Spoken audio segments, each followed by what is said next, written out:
कल हम लोगों ने क्या पढ़ा था?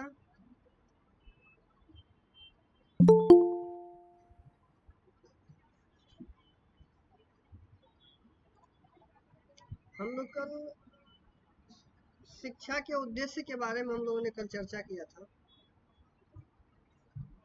आप लोग मैसेज वगैरह करते रहिए ताकि जिससे मुझे पता चलता रहेगा।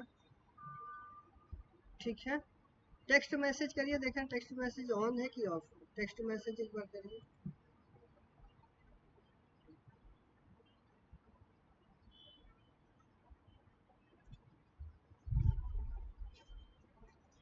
शिक्षा की उद्देश्य हमने कल अपना इसके बारे में, हाँ ठीक है, सही है, चालू है। इसी के ऊपर हम चर्चा कर रहे थे। तो हमने एक नॉर्मल कल देखा था, क्योंकि ये शिक्षा का जो उद्देश्य है वो एक बहुत बड़ा विस्तृत पार्ट है। तो इसके थोड़े से पार्ट्स पे तो हमने चर्चा कर लिया था। ज्ञान का विषय, कौशल का विकास, ज्ञान का विकास, कौशल का विकास, दृष्टिकोण का विकास, सामाजिक और भावनात्मक विकास, उसके बाद जीवन पर्यंत सीखने की आदत। हमने ये 4 पॉइंट पे तो कल डिस्कस किए थे। लेकिन इसके अलावा भी शिक्षा के उद्देश्य में और पॉइंट हैं, जैसे कि स्वतंत्रता और आत्मविश्वास का विकास। ये एक बहुत महत्वपूर्ण पॉइंट है। यूजीसी नेट के अकॉर्डिंग जो शिक्षा की उद्देश्य, शिक्षण के उद्देश्य की बात करता है, इसमें आत्मनियंत्रण और आत्मविश्वास। अगर इसमें 2 शब्द हैं, स्वतंत्रता और आत्मविश्वास। तो स्वतंत्रता जो है वो तो शायद पता ही होगा कि स्वतंत्रता किसको बोलते हैं। जब एक स्टूडेंट स्वतंत्र रूप से सक्षम रहेगा, स्वतंत्र रहेगा हर एक क्वेश्चन पूछने के लिए एक अध्यापक से, तो ही तो उसका आत्मविश्वास जागृत होगा। और अध्यापक भी स्टूडेंट से हर एक क्वेश्चन पूछने के लिए स्वतंत्र होगा, तभी तो एक जो है स्टूडेंट और अध्यापक के बीच का तालमेल बैठेगा। उसी को आत्मविश्वास की श्रेणी में लेते हैं। मतलब एक दूसरे के प्रति पूर्ण रूप से विश्वास पात्र वाली बात हो, एक दूसरे के ऊपर पूर्ण रूप से निर्भर हो। ठीक है, अगला टॉपिक है इसमें जिज्ञासा और सीखने की इच्छा।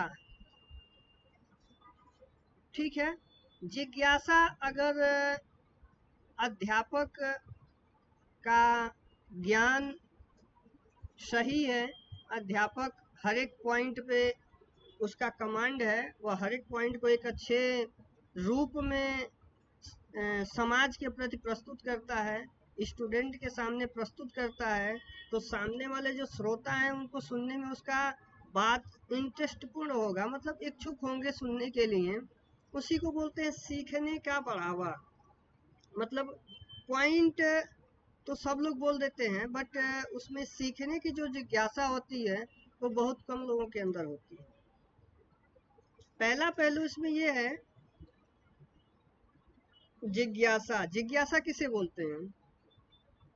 जिज्ञासा उसको कहा जाता है कि जैसे मतलब हमें एक नई एलिमेंट, एक नई एनर्जी, एक नई शब्द की जो अनुभूति है, सीखने की जो प्रणाली है, वो इच्छा जागृत हो, इंटरेस्ट जिसको बोलते हैं इंग्लिश में। ठीक है, और अगला पॉइंट क्या है? चरित्र का विकास। चरित्र का विकास जो है वो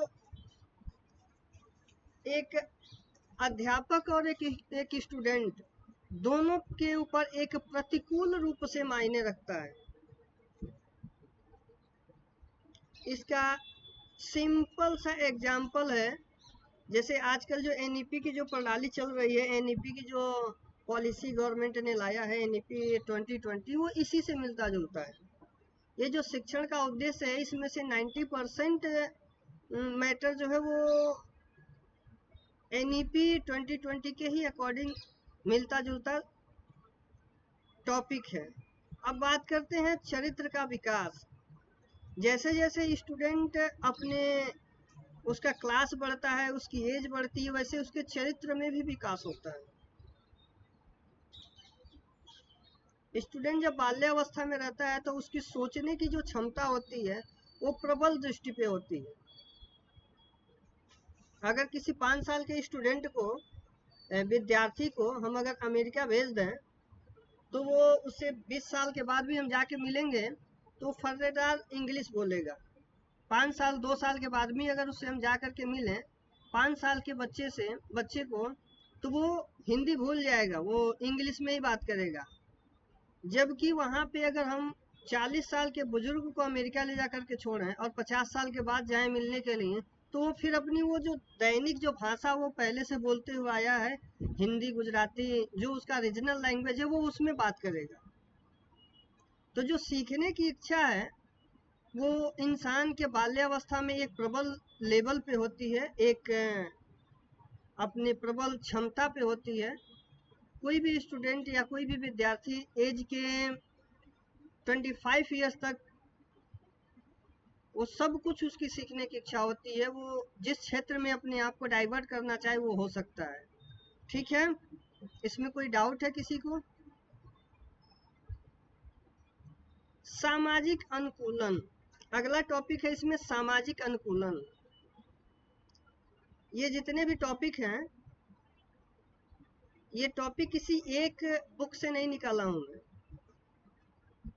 ये अनेकों बुक को मैंने ढूंढा है और उसको पढ़ा है, फिर उसमें से जो नेट के अकॉर्डिंग इम्पोर्टेंस टॉपिक थे उसको मैंने इसमें लिया है। तो ध्यान से आप सुनिए और इसको चाहिए तो कॉपी पे नोट करते जाइए। ठीक है, सामाजिक अनुकूलन उसे बोलते हैं। पहले तो इसमें दो शब्द है। इसमें पहला क्या है? सामाजिक जो वो समाज से लिया गया है। अनुकूलन मतलब वहाँ का माहौल कैसा है, वहाँ की लोगों का बातचीत करने का तरीका क्या है, उनकी शैली क्या है, तो दोनों को मिला करके एक सामाजिक अनुकूलन शब्द बना है। तो इसका शाब्दिक अर्थ यही होता है कि समाज के अनुकूल, समाज के एक रूप के अनुसार अपने आप को ढालना। ठीक है, उसके माध्यम से हम उस अनुकूलता, उस रूपांतरण में ढल जाएं। ठीक है, उसी को सामाजिक अनुकूलन बोलते हैं। अगला टॉपिक इसमें सृजनात्मक का विकास। सृजनात्मक का विकास मतलब सृजन करना। सृजन मतलब किसी भी चीज को अपने पास संभाल करके रखना। जैसे हमने लेक्चर दिया, अब लेक्चर देने के बाद कल मैंने नोट किया था कि जैसे अपना 7 बजा तो बच्चे क्या किए, चालू कर दिए अपना। उनका तो ग्रुप में दिख रहा कि ज्वाइंट है, लेकिन कोई अवेलेबल नहीं था। मैंने लास्ट में 2-3 लोगों का नाम भी लिया था, लेकिन कोई उसके उधर से रिप्लाई नहीं आया। तो ऐसा आप लोग मत करिए, क्योंकि नुकसान आपका ही होगा, हमारा कुछ नुकसान नहीं होगा। ठीक है, तो इसी को सृजन से लिया गया है। आप क्या पढ़ रहे हैं, क्या लिख रहे हैं, क्या सीख रहे हैं, उसको अपने आप में कितना उसको इकट्ठा कर पा रहे हैं। जैसे मान लीजिए कोई आदमी गया बाहर पैसा कमाने के लिए, बम्बई, दुबई, किसी भी अच्छे सिटी में गया काम करने के लिए और अच्छा खासा पैसा कमा लिया, लेकिन उसको बचाने की उसकी क्षमता नहीं है, वो उसका सृजन नहीं कर पा रहा है, तो उसके कमाने से कोई मतलब नहीं हुआ ना। अगर आपकी सैलरी 50,000 या 5 लाख रुपए महीना है, लेकिन 5 लाख रुपए कमा करके क्या आप बचा सकते हो? क्या उसको इकट्ठा कर सकते हो, उसका सृजन कर सकते हो? तो उसका भी विकास एक शिक्षा के माध्यम से होता है। अगर आपके पास अच्छी शिक्षा है, अच्छा नॉलेज है, तो आपके पास करोड़ों रुपए रहेगा, तो उसको आप एक अच्छे एलिमेंट में उसका यूज करोगे। एक बिजनेस से दूसरा बिजनेस उसको लगाओगे, उसको एक अच्छे जगह से उससे इन्वेस्टमेंट करोगे। और शिक्षा का अभाव रहेगा तो आप उसको अनर्गल कामों में खर्च कर दोगे, जिससे कोई आपका प्रॉफिट नहीं होगा। ठीक है, बात आ रही है समझ में? सृजनात्मक विकास इसी को बोलते हैं, मतलब सृजन करने का कितनी क्षमता है। ये थोड़ा टेढ़ा शब्द है, सृजनात्मक, ठीक है, तो ये सृजन से लिया गया है। अगला टॉपिक क्या इसमें आता है, शिक्षण की विशेषता। शिक्षण की अनेकों विशेषता हैं, शायद उसमें से आप लोगों को कुछ पता भी होगा, अगर नहीं पता है तो ये सब नोट करते जाइए। पहला नोट करिए, शिक्षण का स्पष्ट एवं निश्चित लक्ष्य रखना। कल जैसे मैं बताया था कि कोई भी विद्यार्थी अगर अपना एक लक्ष्य नहीं बनाएगा तो वो सक्सेस नहीं हो सकता है। तो लक्ष्य को पाने के लिए लक्ष्य बनाना इम्पोर्टेंट है। अगर आपका लक्ष्य अच्छा है और आपका लक्ष्य एकदम अर्जुन के लक्ष्य के जैसे है तो 100% आपका जो है उसको आप प्राप्त करेंगे, उसको हासिल करेंगे, ठीक है। जब पांचाली का स्वयंवर हुआ था तो उसमें मछली के आंख में निशाना लगाना था। ये आप लोग महाभारत में सुने होंगे कहानी। ये कहानी नहीं है, ये एक अपने जीवन में एक उतारने वाली बात है, ठीक है। तो उसी से यहाँ पे लिया गया है लक्ष्य, लक्ष्य रखना। अर्जुन को मछली नहीं दिखाई दे रही थी, उसको सिर्फ उसका आंख दिखाई दे रहा था। ये लक्ष्य उसका एक दिन का नहीं था। जब वो गुरुकुल में जब शिक्षा जब ग्रहण कर रहे थे अर्जुन, तो उस टाइम पे भी जब द्रोणाचार्य बोले कि पक्षी के आंख में निशाना लगाना है, तो पांचों पांडवों में 4 लोगों ने बोला कि नहीं, मुझे पत्तियां भी दिख रही है, पंख दिख रहे हैं चिड़िया के। लेकिन अर्जुन का क्या था कि नहीं, मुझे आंख दिख रहा है, उस जानवर का मुझे आंख दिख रहा है। जानवर में कौन सा, चिड़िया, पक्षी का मुझे आंख दिख रहा है। तो उस समय उनको ये अपना लक्ष्य पाना था कि हमें एक धनुर्धर बनना है, ठीक है। तो सबसे पहले इसमें क्या है कि एक लक्ष्य का स्पष्टीकरण होना बहुत इम्पोर्टेंट है लाइफ में, अपने एक जीवन में, एक एजुकेशन लाइफ में, ठीक है। दूसरा क्या है, शिक्षण सुझाव होना, ठीक है। अगर आपका जो गुरु है, आपका जो मार्गदर्शक है, वो खुद अच्छा नहीं है तो आपको आपका सुझाव भी वो अच्छा नहीं दे सकता।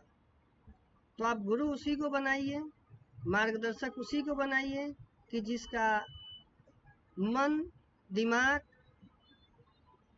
किसी काम को लेकर के एक अच्छे रूप में काम करता हो, ठीक है। तो सुझाव का भी होना बहुत बड़ा इम्पोर्टेंट है लाइफ में। अगर सुझाव आपको गलत मिलेगा तो आप अच्छे रास्ते पे कभी नहीं जा सकते, चाहे वो किसी भी फील्ड का हो, एजुकेशन फील्ड हो, मेडिसिन फील्ड हो, बिजनेस का फील्ड हो। तो हर एक फील्ड में एक इंसान के सुझाव की बहुत बड़ी भूमिका होती है, ठीक है। आगे आता है प्रगतिशील होना, ठीक है। आपको सुझाव भी अच्छा मिल गया, आपका मार्गदर्शन भी सही है, टारगेट भी आपका सही है, नहीं लक्ष्य हमने बना लिया कि हमको इस बार यूपी टेट या यूपी पीजीटी टीजीटी या यूपीएससी हमें क्रैक करना है। लेकिन सोचने से नहीं होगा ना, आपको उस पर वर्क करना पड़ेगा, उस पर आपको अपना एफर्ट दिखाना पड़ेगा। तो जितना सोचना, जितना समझना है, उससे ज़्यादा उस पर गतिशील होना भी इम्पोर्टेंट है, ठीक है। अगला पॉइंट क्या है, सहयोग होना। मतलब आपका सुझाव भी अच्छा मिल गया, आप गतिशील हो, लेकिन बगैर किसी दूसरे के सहयोग से आप आगे नहीं बढ़ सकते। तो इसके लिए आपकी सहयोग की भी भूमिका अच्छे लोगों के साथ होनी चाहिए। अच्छे लोग आपके मित्र हों, अच्छे लोग आपके सगे संबंधी हों, तो उसमें इंसान के लाइफ में एक अच्छी अपॉर्चुनिटी मिलने का संकेत होता है, ठीक है। अगला पॉइंट क्या है, कार्य को छात्रों की क्षमता एवं वातावरण के अनुकूल बनाए रखना। कोई स्टूडेंट है और उसकी क्षमता है संस्कृत पढ़ने की या हिंदी पढ़ने का, लेकिन हम उसको बोला नहीं तुमको केमिस्ट्री पढ़ना है, फिजिक्स पढ़ना है, तो कैसे पढ़ेगा, क्योंकि उसकी क्षमता भी नहीं है। अगर किसी स्टूडेंट की क्षमता है कि साइंस पढ़ के वो आगे बढ़ सकता है, लेकिन उसकी वातावरण नहीं है, वातावरण में आय मायने रखता है, परिवार में इनकम ही नहीं है, तो उसको कैसे साइंस पढ़ाएंगे, उसको कैसे डॉक्टर बनाएंगे, इंजीनियर कैसे बनाएंगे। तो क्षमता के अनुसार उसकी अनुकूलता भी होना इम्पोर्टेंट है। स्टूडेंट पढ़ने में तेज है लेकिन घर वाले फीस ही नहीं जमा कर पाएंगे, तो उसमें उसकी गलती क्या है। और घर वाले फीस जमा करने के लिए एग्री हैं, लेकिन स्टूडेंट की क्षमता ही नहीं है कि वो कोई एग्जाम क्रैक कर सके, तो फिर उसको ट्राई करने की भी कोई ज़रूरत नहीं है। तो दोनों को एक समान रूप से, एक समान अनुकूलन में होना एक बहुत बड़ा इम्पोर्टेंस रखता है एक विद्यार्थी के लाइफ में। ठीक है, अगला पॉइंट है छात्र के ध्यान को केंद्रित करना। आप लोग निर्देश करिए मैसेज वगैरह से, जिससे पता चले कि आप लोग सुन रहे हो। अगर समझ में नहीं आएगा तो आप मुझे बता सकते हैं। ठीक है, अगला पॉइंट है छात्र के ध्यान को केंद्रित करना। आप लोगों में से कितने लोग पढ़ाई करते हैं तो उनका दिमाग किताब में रहता है, और कितने लोग हैं जो किताब खोल करके और सिर्फ दिखाते हैं, दिमाग कहीं और चलता है। अगर ऐसा है तो बिल्कुल उस पर आप कंट्रोल करिए। 12 घंटे, 8 घंटे, 10 घंटे मत पढ़िए, 2 घंटे ही पढ़िए, लेकिन 2 घंटा ऐसा पढ़िए कि आप जो पढ़ें वो याद हो जाए। अब वो याद कैसे होगा कि आपका मनोमस्तिष्क दिमाग सब बुक में होना चाहिए। वही बोल रहे हैं कि छात्र के ध्यान को केंद्रित करना। अगर आपका ध्यान केंद्रित ही नहीं होगा तो आप कुछ भी पढ़ लीजिए, कितना भी स्टैंडर्ड प्रोफेसर आपको पढ़ा दें, लेकिन आप नहीं पढ़ पाएंगे, क्योंकि आपका जो दिमाग है वो चंचल है। और जाहिर सी बात है सबका दिमाग चंचल होता है, लेकिन उस चंचलता को रोकनी पड़ती है। अपने एफर्ट को हम जिस काम पे हैं, जिस प्रेजेंट पे हैं, हमको वहाँ रखना पड़ता है। ठीक है, ये दोनों के ऊपर लागू होता है। एक स्टूडेंट के ऊपर भी लागू होता है और एक प्रोफेसर, एक लेक्चरर के ऊपर भी लागू होता है। लेक्चरर के ऊपर कैसे लागू होता है, अगर वो लेक्चर में पहुंचा क्लासरूम में, और क्लासरूम में जाते ही जाते वो टॉपिक को लगा अपना डिस्कस करने, तो शायद स्टूडेंट कोई समझ ही नहीं पाएगा कि टॉपिक का स्टार्ट कहाँ से हुआ और टॉपिक का एंड कब हो गया। इसके लिए लेक्चरर की भी एक क्षमता होती है, लेक्चरर का भी एक क्राइटेरिया निर्धारित किया गया है। जब आप लोग बीएड या एमएड करोगे तो उसमें ये चीज़ बताया जाता है कि जब एक प्रोफेसर लेक्चर लेने के लिए जाता है तो सबसे पहले वह एक नज़र में पूरे स्टूडेंट का काउंट कर लेता है, फिर वो अटेंडेंस शीट पास करता है बच्चों को। हाँ, एमएड में, बीएड में भी होता है और एमएड में भी होता है, ये टेस्ट होता है। उसके बाद अटेंडेंस सारे बच्चों से लेते हैं, और उसके पहले ब्लैक बोर्ड के बाएं साइड में डेट लिखना होता है, और ब्लैक बोर्ड के सेंटर में टॉपिक, जिस टॉपिक्स पे आप बात करना चाहते हो, जो बच्चों को पढ़ाना चाहते हो, वो लिखने की प्राविधान है गवर्नमेंट की पॉलिसी के अकॉर्डिंग।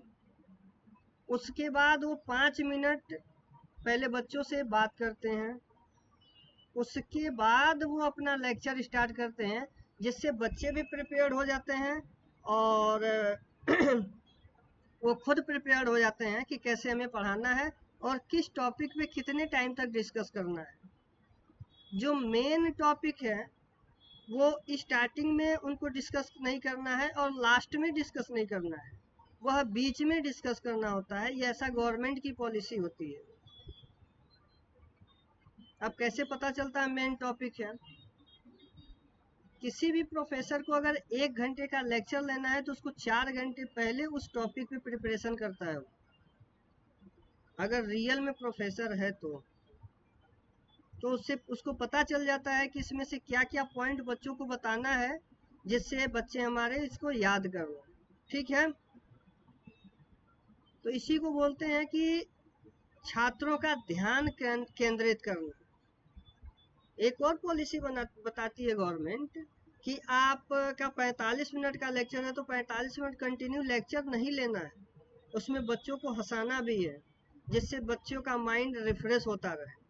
और बच्चों का भी एक रिस्पॉन्सिबिलिटी होता है वहाँ पे कि वह ऐसे उटपटांग मैसेज या उटपटांग बातें न करें जिससे प्रोफेसर अपना टॉपिक ही भूल जाए। तो ये दोनों के एक संतुलन को बनाने से क्या होता है कि ध्यान केंद्रित होता है। ठीक है, अगला पॉइंट क्या है? पूर्व ज्ञान के आधार पर नवीन ज्ञान प्राप्त करना। ठीक है,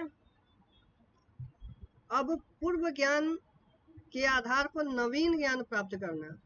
पूर्व ज्ञान मतलब क्या होता है कि जो पिछला आपका नॉलेज है, जो पिछला आपने पढ़ा है, और नवीन ज्ञान मतलब क्या हो गया कि आप नया क्या बताने जा रहे हैं। ये जो टॉपिक है ये हर एक सब्जेक्ट पे लागू होता है। ज़्यादातर जो रिसर्च का सब्जेक्ट होता है जैसे मैथ, फिजिक्स, केमिस्ट्री, बायोलॉजी, आजकल रिसर्च तो सब पे होते हैं, लेकिन ये रिसर्च थोड़ा एडवांस टाइप का होता है, तो इस पे ज़्यादा मायने रखता है कि आप पीछे क्या चीज़ बना है, कौन सी मेडिसिन पहले बनी है, और उसी पैमाना को रखते हुए हमें नया कौन सी मेडिसिन को क्रिएट करना है। ठीक है, तो इसी को बोलते हैं जो हमारा पूर्व ज्ञान है, उस ज्ञान को मिला करके हमें नए ज्ञान पे काम करना या नया ज्ञान प्राप्त करना। ठीक है,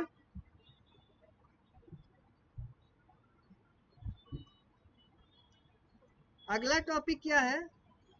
छात्र प्रतिक्रियाओं को बढ़ावा देना।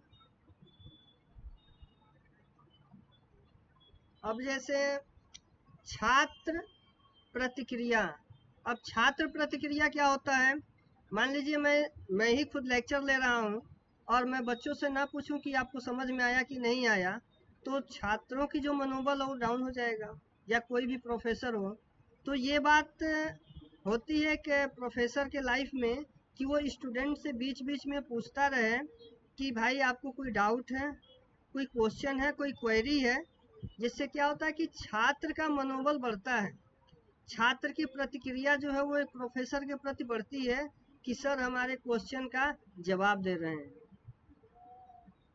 ये आपके ऊपर भी लागू होता है कि आप बीच बीच में क्वेश्चन पूछिए, कोई भी स्टूडेंट हो उसके ऊपर लागू होता है कि वो बीच बीच में क्वेश्चन पूछे, और एक प्रोफेसर का रिस्पॉन्सिबिलिटी होता है कि वो उस क्वेश्चन का रिप्लाई करे एक अच्छे वे में।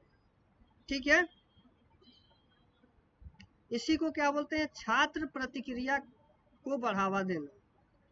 छात्र जो काम करना चाहता है अगर सही है तो उसको उसका बढ़ावा दीजिए, अगर वो कहीं मिस्टेक कर रहे हैं तो उनको बोलिए कि नहीं ऐसे नहीं ऐसे करिए। तो मतलब उनकी क्रियाओं को आप प्रोत्साहित करिए। अगर उन्होंने गलत भी क्वेश्चन करके लाया है तो कोई दिक्कत नहीं है, नेक्स्ट टाइम आप उसको थोड़ा सही करके लाइए। ऐसी जब प्रतिक्रिया हम देंगे तो बच्चे ज़रूर प्रोत्साहित होंगे। ठीक है, अगला क्या है? शिक्षण में बालक के पूर्व अनुभव को ध्यान में रखा जाए। जो शिक्षक होता है अगर वो सिर्फ अपनी बात रखे एक स्टूडेंट के सामने तो वो बहुत निगेटिव इम्पैक्ट पड़ता है छात्र के प्रति, कोई स्टूडेंट के प्रति। क्यों? एक कुशल अध्यापक वही होता है जो दोनों की प्रतिक्रियाओं को समझता है, एक स्टूडेंट की भी बात को सुनता है और जो उसका पुराना अनुभव है उससे वो खुद सीखने की कोशिश करता है कि क्या अगले बच्चे में ये अनुभव है कि नहीं। क्लास में बहुत सारे बच्चे होते हैं कि जिनको कम नॉलेज होता है, बहुत सारे ऐसे बच्चे होते हैं कि जिनको मीडियम नॉलेज होता है, कुछ बच्चे ऐसे होते हैं कि बहुत ब्रिलियंट होते हैं। तो इसमें कोई बात बहुत नहीं होती है, क्योंकि सब नर होत न एक समाना, गोस्वामी तुलसीदास ने रामायण में लिखा हुआ है कि सब मनुष्य एक समान नहीं हो सकते। तो इसीलिए इस टॉपिक को इसमें रखा गया है कि एक स्टूडेंट है का जो पूर्व ज्ञान है उससे हम सीख करके जो हमारे लोअर बच्चे हैं उनके ऊपर उसको इम्प्लीमेंट कराया जाए, उसके ज्ञान को ध्यान में रखते हुए हम उसको अगले जो नॉर्मल बच्चे हैं उनको उस पर सिखाया जाए। ठीक है। अगला टॉपिक क्या है? शिक्षण प्रेरणादायक हो। जो अध्यापक है, जो गुरु है, वह एक एप्रिसिएशन करने वाला हो, एक मोटिवेट करने वाला हो, एक प्रेरणा अच्छी राह दिखाने वाला हो। ठीक है। अगला क्या है? छात्रों की व्यक्तिगत विभिन्नताओं की जानकारी प्रदान करना।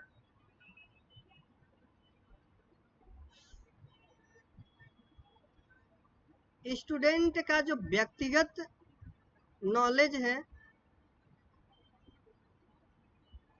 वो बहुत ही कम होता है। वो जैसे जैसे उसके उम्र का विकास होता है वैसे वैसे वो समाज को देख करके सीखने की कोशिश करता है। उसमें उसको और अच्छे से सिखाने के लिए एक अध्यापक की भूमिका होती है कि उसके जो व्यक्तिगत नॉलेज है उसमें क्या चीज़ हम और इम्प्लीमेंट करें ताकि एक स्टूडेंट, एक छात्र, एक विद्यार्थी का जीवन और सुचारू रूप से आगे चले, जिससे यह लड़का भविष्य में जा कर के देश के लिए और अपने परिवार के लिए कुछ करने की क्षमता रखे। ठीक है। अगला टॉपिक क्या है? छात्रों के अधिगम की समस्या का निदान करना। जैसे क्लास में हम गए पढ़ाने और कोई स्टूडेंट आकर के बोल दिया कि गुरुजी ये क्वेश्चन का जरा हल निकालिए, और हम उसको मना कर रहे कि नहीं नहीं इस क्वेश्चन का तो हम हल नहीं बताएंगे, आज नहीं बताएंगे, 2 दिन बाद बताएंगे, या हम बताएंगे ही नहीं। 2 दिन बाद वाला तो चल जाएगा, आप लोग सुन रहे हो ना। लेकिन अगर हम डायरेक्टली मना कर रहे कि नहीं नहीं हम नहीं बताएंगे तो ये नहीं चलेगा। क्यों?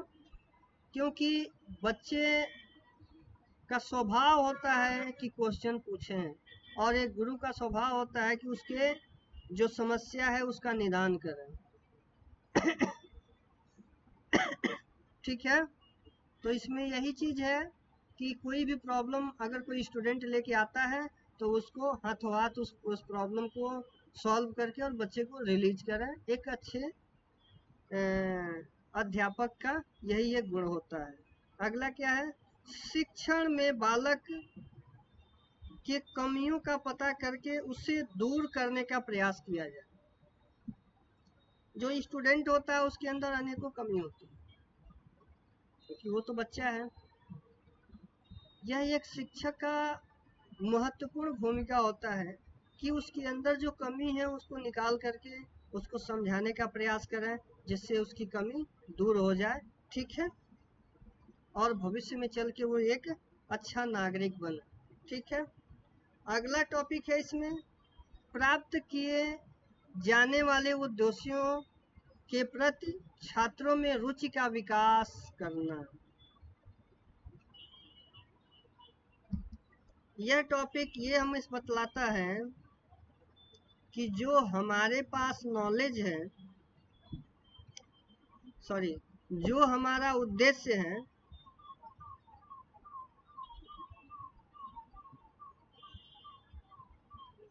उस उद्देश्यों से छात्रों में एक अलग तरीके का रुचि पैदा करें। जैसे कोई स्टूडेंट है उसको अध्यापक ही बनना है तो हम कुछ ऐसा उसको ज्ञान दें, कुछ ऐसी उसको बातें बताएं कि जिससे उसका माइंड चेंज हो करके और वो अच्छे, इससे भी अध्यापक से बड़ी पोस्ट पे जाने की तैयारी करने लगे। ठीक है। उसी को बोलते हैं कि प्राप्त किए जाने वाले उद्देश्यों के प्रति छात्रों की रुचि का विकास करना। ठीक है। अगला क्या है? छात्र नेतृत्व एवं उत्तरदायित्व को प्रोत्साहन देना। एक छात्र का जो नेतृत्व होता है, छात्र की जो एक भूमिका होती है, उसको एनी टाइम प्रोत्साहन ही देना चाहिए। छात्र अगर गलती करता है, स्टूडेंट अगर गलती करता है तो भी उसको प्रोत्साहित ही करना चाहिए। ठीक है। अगला क्या है, त्रुटियों को निर्धारित करना और उन्हें ठीक करना। किसी भी गलती को पकड़ के नहीं बैठना चाहिए, उसको तुरंत का तुरंत उसका निपटारा करके और बच्चों को अच्छे से समझाना चाहिए। अगला टॉपिक क्या है, छात्रों की प्रगति का मापन एवं मूल्यांकन करना। प्रति वीक बच्चों का एक मॉक टेस्ट लेना चाहिए। जैसे मैंने आप लोगों को बताया ना कि मैं हर एक फ्राइडे और सैटरडे को आपको मॉक टेस्ट दे दूंगा, जिसमें एमसीक्यू क्वेश्चंस होंगे और उसका आपको आंसरिंग करके मुझे भेजना है। और मंडे को हम उस क्वेश्चन पे हम एक डिबेट रखेंगे और उस पर हम पता करेंगे कि हमने जो आपको पढ़ाया है उसमें से कितना क्वेश्चन आप कर पा रहे हो। ठीक है। इसी को बोलते हैं कि छात्रों के मापन का मूल्यांकन करना। क्योंकि जब एक अध्यापक स्टूडेंट का मूल्यांकन नहीं करेगा तो छात्र भी उस पर सीरियस नहीं होंगे।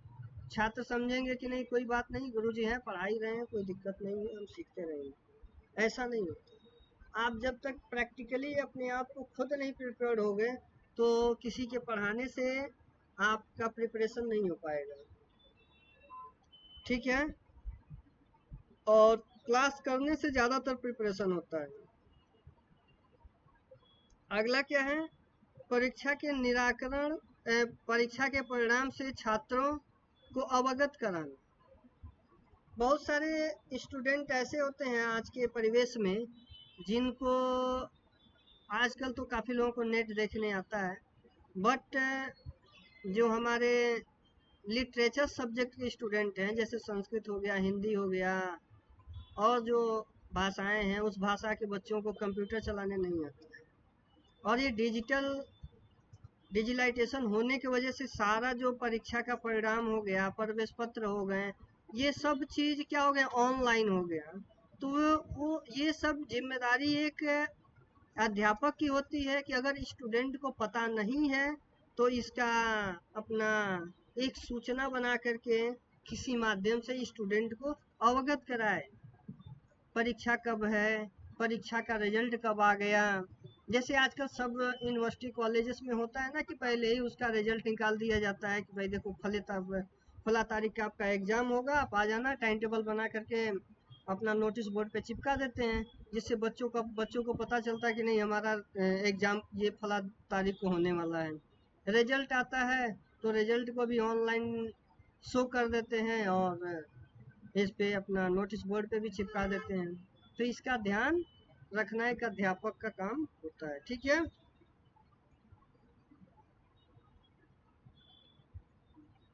अगला है कि शिक्षा के प्रकार। शिक्षण कितने प्रकार के होते हैं? ये शिक्षण है ना, इसको हम शिक्षा बोल सकते हैं। ये तो कंफ्यूज करने के लिए ये वर्ड यूजीसी वालों ने निर्धारित किया है, शिक्षण। ठीक है। इसमें क्या है, शासन व्यवस्था के आधार पर, अधिगम स्तर के आधार पर, शैक्षणिक प्रबंधन व्यवस्था के आधार पर, उद्देश्य के आधार पर, शिक्षण स्वरूप के आधार पर, क्रियाओं के आधार पर। ठीक है।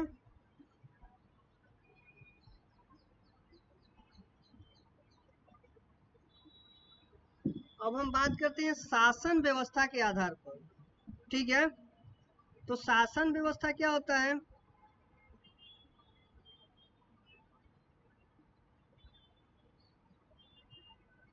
शासन व्यवस्था वह व्यवस्था होता है जो राज्य सरकार या केंद्र सरकार के द्वारा जो व्यवस्था निर्धारित हो, जो नियम कानून लागू हो, उसी को हम बोलते हैं शासनादेश व्यवस्था। जैसे अभी NEP 2020 सेंट्रल गवर्नमेंट ने लागू कर दिया, तो हर एक जगह यूजी में लागू हुआ, अभी पीजी में लागू नहीं हुआ है। तो यूजी का जो कोर्स चलता है वो NEP 2020 के अकॉर्डिंग चलता है। उसके बाद अभी इसी साल से गवर्नमेंट ने क्या प्राविधान बना दिया कि PhD कोई करेगा तो UGC नेट के थ्रू करेगा।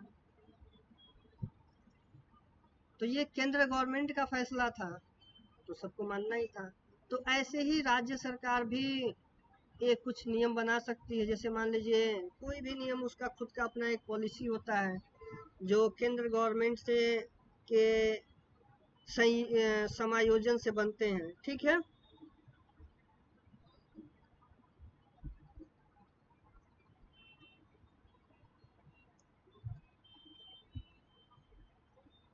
इसमें क्या आता है, संसदीय लोकतंत्र आता है, संघीय संरचना आता है, एकात्मक तत्व आते हैं, सरकार के तीनों स्तर आते हैं, ठीक है। संसदीय लोकतंत्र क्या होता है, ये पॉलिटिकल साइंस का क्वेश्चन है। ऐसे क्वेश्चन पूछा जाता है कि संसदीय लोकतंत्र क्या होता है। जो केंद्र गवर्नमेंट द्वारा जो नियम लागू होते हैं वो संसद भवन से ही लागू होते हैं, ठीक है। जिसमें प्रधानमंत्री और सांसदों द्वारा चुने गए नियम होते हैं, ठीक है। और संघीय संरचना उसे कहते हैं जो राज्य सरकार अपने शक्तियों से बनाती है, जिसमें विधायक वगैरह इन्वॉल्व होते हैं, जिसमें कुछ ही पॉइंट पे केंद्र सरकार मतलब सेंट्रल गवर्नमेंट का कुछ हस्तक्षेप होता है, ठीक है। दूसरा क्या है, एकात्मक, मतलब जो केंद्र गवर्नमेंट और सेंट्रल गवर्नमेंट और स्टेट गवर्नमेंट, मतलब केंद्र सरकार और राज्य सरकार दोनों मिल के जो पॉलिसी बना करके चलती हैं उसको हम क्या बोलते हैं, एकात्मक। मतलब ये दोनों की एकाग्रचित्ता से जो काम होता है उसको एकात्मक तत्व बोलते हैं, ठीक है। सरकार के 3 स्तर होते हैं, ठीक है। कौन सा, केंद्र सरकार, राज्य सरकार और स्थानीय सरकार। समझ में आ रही है बात। केंद्र सरकार क्या होता है, सेंट्रल गवर्नमेंट को केंद्र सरकार बोलते हैं। राज्य सरकार क्या होता है, स्टेट गवर्नमेंट को राज्य सरकार बोलते हैं। और स्थानीय सरकार उसे बोलते हैं कि जैसे डिस्ट्रिक्ट मजिस्ट्रेट वगैरह होते हैं, एसडीएम वगैरह, उनके पास भी पावर्स होते हैं। जैसे मान लीजिए बारिश तेज लगा होने तो अपना जिस डिस्ट्रिक्ट में बारिश ज़्यादा होते हैं या जिस डिस्ट्रिक्ट में ठंडी ज़्यादा रहती है तो वहाँ का एसडीएम ही पास कर देता है कि भाई नहीं, इतने दिनों तक छुट्टी रहेगा, स्कूल वगैरह बंद रहेंगे, नहीं तो बच्चों का तबीयत खराब हो जाएगा। तो उसको स्थानीय सरकार बोलते हैं, ठीक है।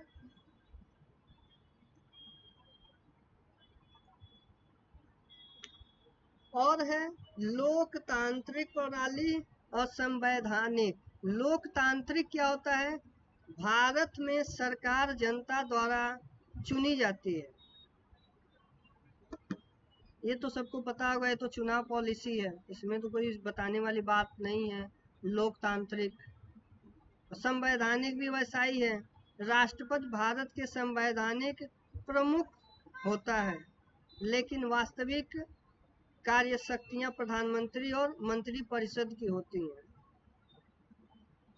अब इसमें क्या है कि कोई भी कानून अगर पास होता है, ये समझने वाली बात है, कोई भी कानून पास होता है तो उसमें प्रधानमंत्री और जो मंत्री परिषद है, जो मंत्रिमंडल है, वहाँ से उस पर डिस्कस होने के बाद में ही वो कानून पास होता है। और फिर उसको राष्ट्रपति से चेक करा करके और उसे पारित करा दिया जाता है, ठीक है। दूसरा क्या है, अधिगम स्तर के आधार पर।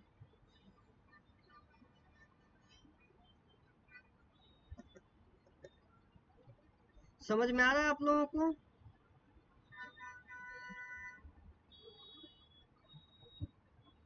मेरी आवाज आ रही है।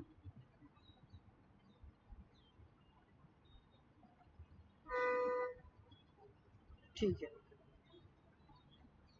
इसमें क्या होता है, जैसे इसके बहुत सारे पहलू हैं। मुख्यतः इसके जो पहलू आते हैं, अधिगम मतलब सीखने के विभिन्न ठीक है, मैं नेटवर्क को देख लेता हूँ, अभी सही हो जाएगा। थोड़ा सा नेटवर्क बीच में डिस्कनेक्ट हुआ था। ठीक है,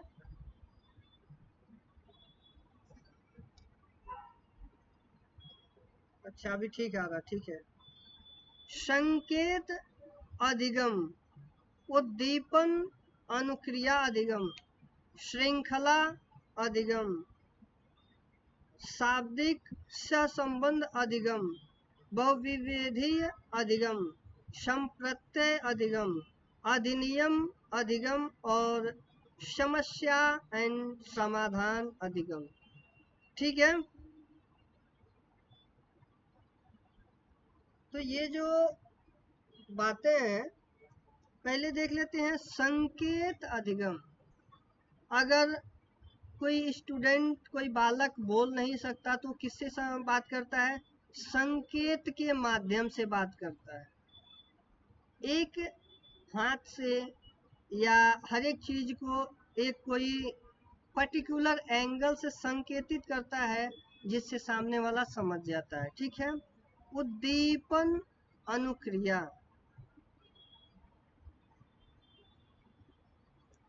उद्दीपन अनुक्रिया मतलब जैसे कोई नया काम स्टार्ट करना है, नई टेक्नोलॉजी सीखनी है, तो उसका समालोचन करना पड़ता है। उसके बारे में पहले उसकी जानकारी निकालनी पड़ती है, किसी से पूछना पड़ता है, फिर उस पे वर्क किया जाता है।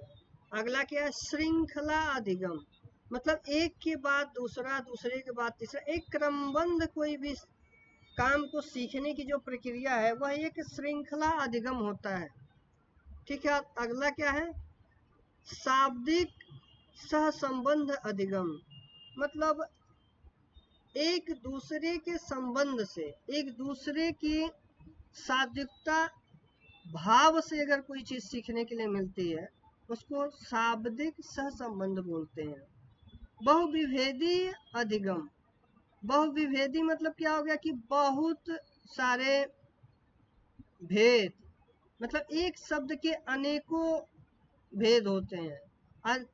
एक समूह में अगर 4 से 5 लोग हैं तो पांचों का अलग अलग अपना कुछ ना कुछ मत होगा। ठीक है, सारे मत को मिला करके जो एक निर्णय निकलता है उसी को बहुवेदी विभेदी सीख बोलते हैं। ठीक है, अगला क्या है?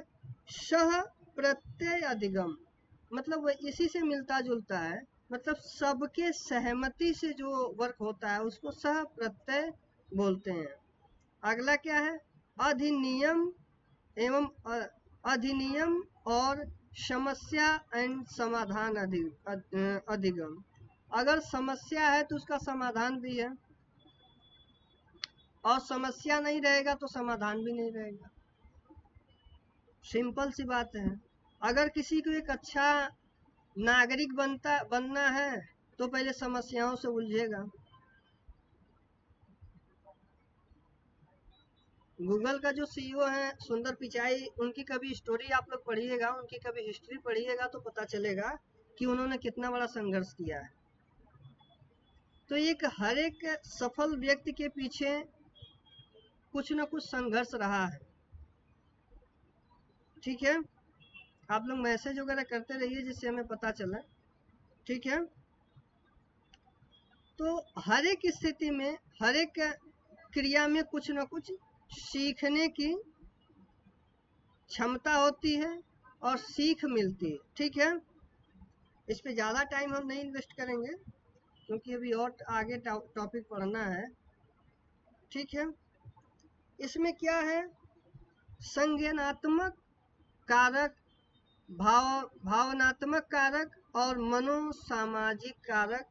अगला क्या है? शारीरिक कारक। इस सारे पॉइंट को सीखने के लिए इंसान की जिज्ञासा होनी चाहिए, मानव की भावना भी होनी चाहिए, और इंसान की जो रहने की जो सोसाइटी है वो भी एक अच्छा परिवेश होना चाहिए। जैसे इंसान आदमी के बुद्धि और ध्यान तथा स्मृति पे मायने रखता है, प्रेरणा रुचि के दृष्टिकोण पे मायने रखता है, सामाजिक आर्थिक स्थिति और सांस्कृतिक पृष्ठभूमि पे मायने रखता है, और आदमी का ये सब सीखने के लिए उसका स्वास्थ्य भी होना इम्पोर्टेंट है। हम किसी विद्यार्थी के ऊपर इतना बर्डन न डाल दें कि वह उस बर्डन को ही न सह पाए और एक उसका जो सीखने की इच्छा है वो टूट जाए।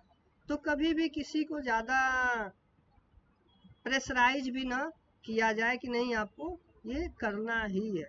ठीक है, अगला पॉइंट क्या है? शैक्षणिक प्रबंधन व्यवस्था के आधार पर। ये देखिए इसमें हमारे टाइपिस्ट महोदय ध का जो आ का मात्रा होता है वो खा गए, कोई बात नहीं।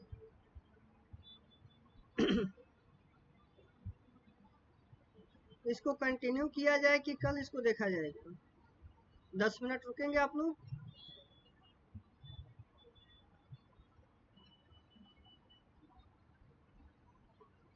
ठीक है, इसमें शैक्षणिक प्रबंधन के पहलू जैसे योजना, शैक्षणिक लक्ष्य और उद्देश्यों को निर्धारित करना और उन्हें प्राप्त करने के लिए रणनीति और योजना का विकास करना। अगर हम एक पहले के राजा महाराजा जब युद्ध लड़ने जाते थे या आज के ही डेट में अगर किसी से लड़ाई होती है तो सबसे पहले उसमें क्या बनता है? एक योजना बनती है। लड़ाई की बात छोड़ दीजिए, आप अगर पढ़ाई करते हैं तो सबसे पहले क्या देखते हैं कि सिलेबस क्या है। तो सिलेबस हमारा क्या हो गया? एक रणनीति हो गया। अब उसको कैसे पढ़ना है, कहीं कोचिंग करके पढ़ना है कि खुद से पढ़ना है, वो आपका एक योजना बनाना, वो एक योजना में आता है। ठीक है, तो एक अच्छा योजक भी होना एक लाइफ में बहुत मायने रखता है। ठीक है, अगला पॉइंट क्या है? संगठन। संगठन क्या? जैसे शिक्षक, सामग्री और उपकरण। आपने योजना अच्छा बना लिया और आपके पास उपकरण ही नहीं है तो कैसे पढ़ोगे? ठीक है, तो उपकरण का भी होना इम्पोर्टेंट है। उपकरण है लेकिन अच्छा शिक्षक नहीं है तो उस उपकरण का क्या फायदा? ठीक है, दूसरा क्या? समन्वय। विभिन्न शैक्षणिक गतिविधियों और कार्यक्रमों को एक साथ लाना और उसे सुचारू रूप से चलाना। आपने डिजिटल बोर्ड लगा दिया, ठीक है, पढ़ाने के लिए, और डिजिटल बोर्ड आपको खुद चलाने नहीं आता है तो उस डिजिटल बोर्ड का क्या काम है? तो जो आपके पास एलिमेंट है जिस पे आप काम करना चाहते हो उसको अच्छे से यूज करना भी आपको आना चाहिए।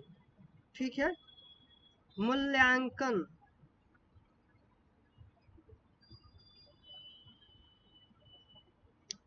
आपने सारे चीज का व्यवस्था कर लिया लेकिन अगर आप उसका मूल्यांकन नहीं कर पा रहे हो तो सारा व्यर्थ हो जाएगा।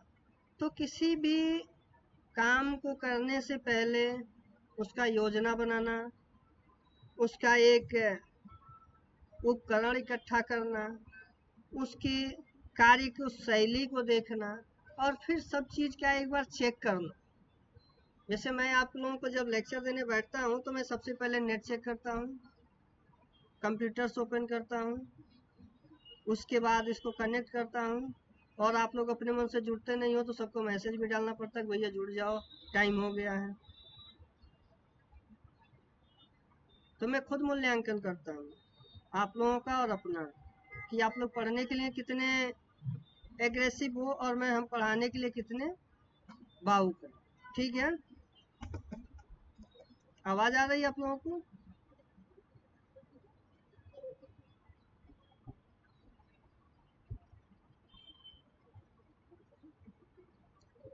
आवाज़ आ रहा है आप लोगों को? ज़्यादा नहीं है, बस 2-4 पॉइंट और है, 5-10 मिनट में ख़त्म हो जाएगा।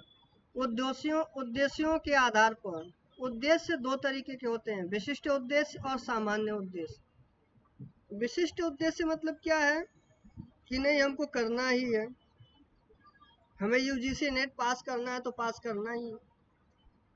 और सामान्य उद्देश्य का मतलब क्या हो गया, ठीक है कोई बात नहीं, इस बार नहीं निकलूंगा तो अगले बार ट्राई करूंगा। तो जो अगले बार वाले रहते हैं ना वो अगले बार ही होता है, क्योंकि इंसान का जिस हिसाब से एज बढ़ता है ना, उसकी भूलने की भी क्षमता उसी हिसाब से बढ़ती है और जिम्मेदारियां भी आ जाता है। तो इसके लिए आपका जो उद्देश्य है वो स्पष्ट होना चाहिए कि नहीं हमें करना ही, कल किसी ने नहीं देखा, जो है वो आज ही करना है। तो विशिष्ट उद्देश्य रखिए, सामान्य उद्देश्य को छोड़ दीजिए, ठीक है। अगला है शिक्षण स्वरूप के आधार पर। इसमें 3 आधार बताए हैं, वर्णनात्मक, निदानात्मक और उपचारात्मक। अब वर्णनात्मक में क्या होता है, शिक्षक समान रूप से जानकारी प्रदान करता है, ठीक है। और निदानात्मक में क्या होता है, छात्र की समस्याओं की पहचान करना। और उपचारात्मक में क्या होता है, शिक्षक छात्रों की समस्याओं का समाधान करने का प्रयास करता है। तो ये तीनों पॉइंट एक अच्छे शिक्षक के अंदर होना चाहिए। अगर एक अच्छा शिक्षक है तो वो समस्याओं का भी पहचान कर लेगा और उसका निदान भी कर लेगा। शिक्षक केंद्र या छात्र केंद्रित, शिक्षक का केंद्रित और छात्र का केंद्रित मैंने पीछे बताया कि दोनों का एक होना बहुत इंपॉर्टेंट होता है, ठीक है। अगला क्या है, पारस्परिक या आधुनिक। बनाम में श्रव्या होता है या बनाम बोलिए, कोई दिक्कत नहीं है। तो आधुनिक शिक्षा में क्या आता है कि अगर शिक्षक कक्षा में व्याख्यान देता है और छात्र नोट कर लेते हैं तो उनके लिए अच्छी बात होती है। अदरवाइज वो सोचे कि नहीं ठीक है हम डिजिटली पढ़ लेंगे, तो ये थोड़ा सा डिफिकल्ट टास्क होता है। क्योंकि आपको लेक्चर ऑनलाइन मिले ऑफलाइन मिले, आपके पास नोट पैड और पेन होना चाहिए, ठीक है। इसमें क्या क्या आते हैं, कंप्यूटर, इंटरनेट और अन्य डिजिटल उपकरण।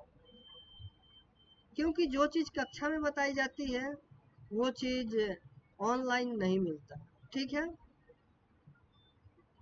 अनौपचारिक शिक्षा, अनौपचारिक शिक्षा मतलब क्या होता है,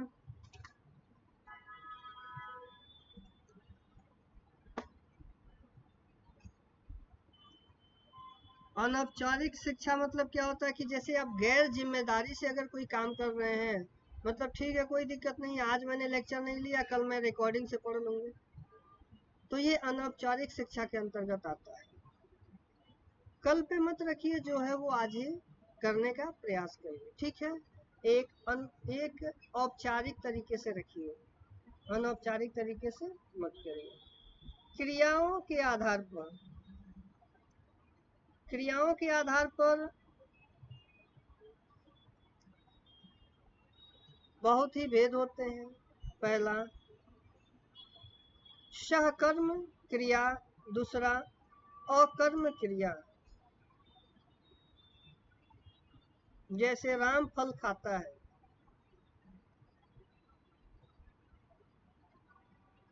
राम फल खाता है, इसमें क्या है, क्रिया में कर्म का होना आवश्यक है, ठीक है। अकर्म क्रिया, अकर्म क्रिया क्या है, कर्म का होना आवश्यक नहीं है, ठीक है।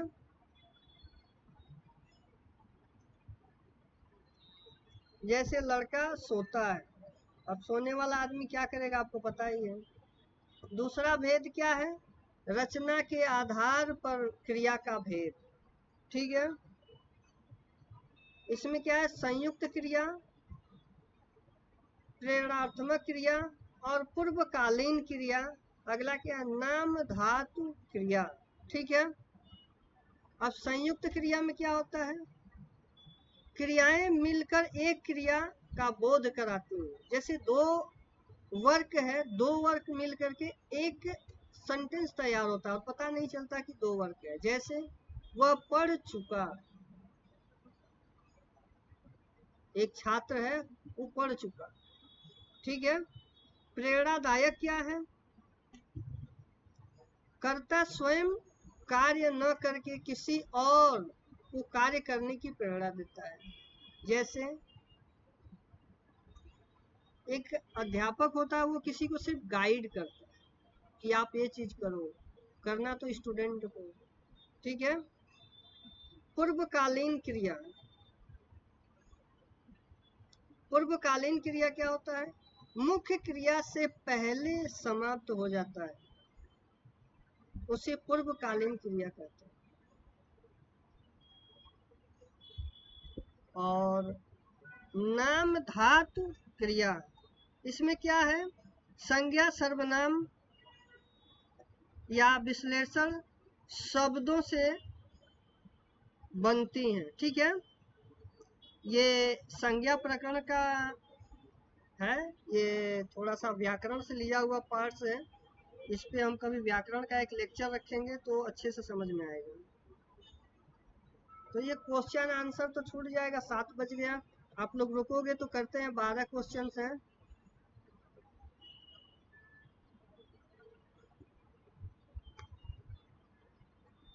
ठीक है, इस गद्यांश के अनुसार चुनाव आयोग एक स्वतंत्र संवैधानिक प्राधिकरण है।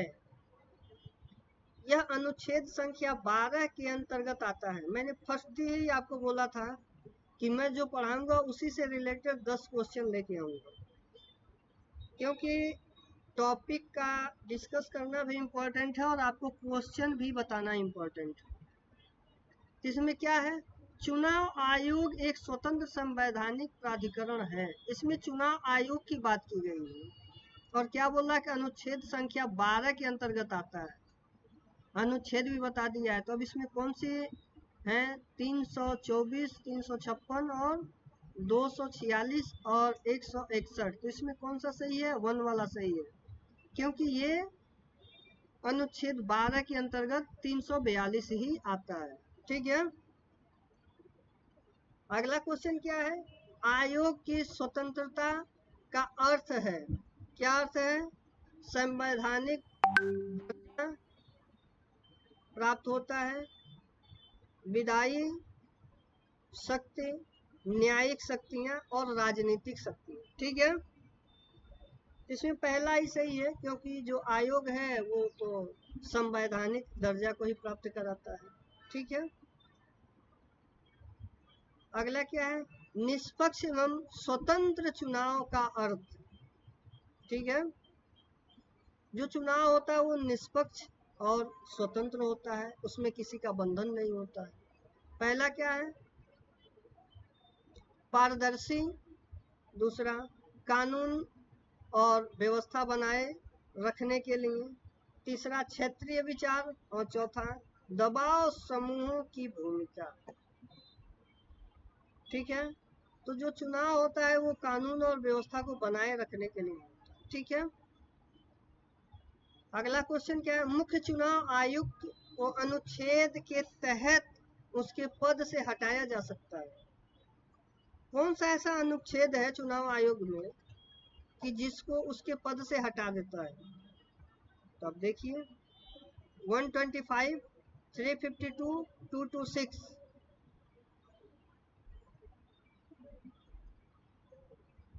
और 324। तो जो चुनाव आयोग की बात करता है वो 324 ही करता है, ये एनी टाइम याद रखिएगा। अगला क्या है? प्रक्रियाओं, मुद्दों, घटनाओं और सामाजिक विकास के बारे में जानकारी प्रदान करने के जनसंचार के अर्थ को एक रूप में जाना जाता है। ठीक है, पहला ऑप्शन क्या है? सामग्री आपूर्ति, निगरानी, संतुष्टि और सह संवर्धन। ठीक है, तो इसमें पहला ऑप्शन सही है। क्या है? सामग्री आपूर्ति। ठीक है, अगला क्वेश्चन क्या है? मनुष्यों और जानवरों और मशीनों में फीडबैक प्रणालियों के अध्ययन के विज्ञान को किस नाम से जाना जाता है? ठीक है, पहला क्या है? साइबरेंटिक्स, दूसरा क्या है? रिवर्स संचार, तीसरा क्या है? चयनात्मक अध्ययन, और चौथा क्या है? प्रतिक्रिया विश्लेषण। इसमें फर्स्ट वाला सही है। ठीक है, नेटवर्क मीडिया आपस में जुड़े हुए हैं। नेटवर्क मीडिया आपस में जुड़े हुए हैं। किससे जुड़े हैं? तो तकनीक से जुड़े हैं। तो इसमें ऑप्शन पढ़िए: सामाजिक वातावरण, आर्थिक वातावरण, राजनीतिक वातावरण और तकनीकी वातावरण। तो नेटवर्क और जो मीडिया है, नेटवर्क का नाम आ गया तो पता चल गया टेक्नोलॉजी है, तो टेक्नोलॉजी के साथ ही सब जुड़े हुए हैं। ठीक है, डिजिटल वातावरण में कंप्यूटर, दूरसंचार और मीडिया के संयोजन को क्या कहा जाता है? ठीक है, ऑनलाइन संचार, एकीकृत मीडिया, डिजिटल कंबाइन और अभिसरण। ठीक है, तो इसमें चौथा सही है। अगला क्वेश्चन क्या है? एक मानव और कंप्यूटर प्रोग्राम के बीच संवाद जो विभिन्न रूपों में एक साथ होता है उसे इस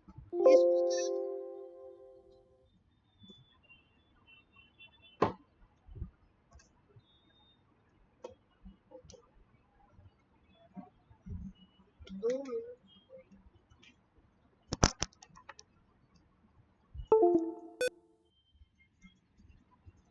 एक्चुअली इसका डिस्चार्ज हो गया था, चार्ज लगाने लगा। ठीक है ना, उसे इस प्रकार वर्णित किया जाता है: पहला मानव मशीन वार्ता, दूसरा बाइनरी चैट, और तीसरा डिजिटल बातचीत, और चौथा अंतरक्रियाशीलता। ठीक है ना, तो इसमें डी वाला सही है कि क्रियाशीलता होता है। ठीक है ना, बाइनरी चार्ट वगैरह ये तो फुल टेक्निकल वाली बात है। लुप्त संख्या ढूंढें। ठीक है ना, यहाँ ये लुप्त संख्या खोजने की बात कर रहा है। तो कैसे खोजेंगे? इसमें एक ट्रिक काम करता है। कैसे? इसको मैं कल वो डिजिटल बोर्ड से कनेक्ट करके ना ये 21 नंबर क्वेश्चन में समझाऊंगा। ठीक है, मेरा आवाज आ रहा है? तो इसको आपको अच्छे से इसको समझा दूंगा। मैथमेटिक्स है, कल डिजिटल बोर्ड में कनेक्ट करूंगा, फिर उस पर इसको समझाऊंगा, आप मुझे याद कराएंगे। ठीक है, 20 मार्च 1995 को सोमवार है, तो 3 नवंबर 1994 को कौन सा दिन होगा? ठीक है, ये भी डिजिटल बोर्ड वाला क्वेश्चन है, तो इसको भी कल अपन समझेंगे। ठीक है।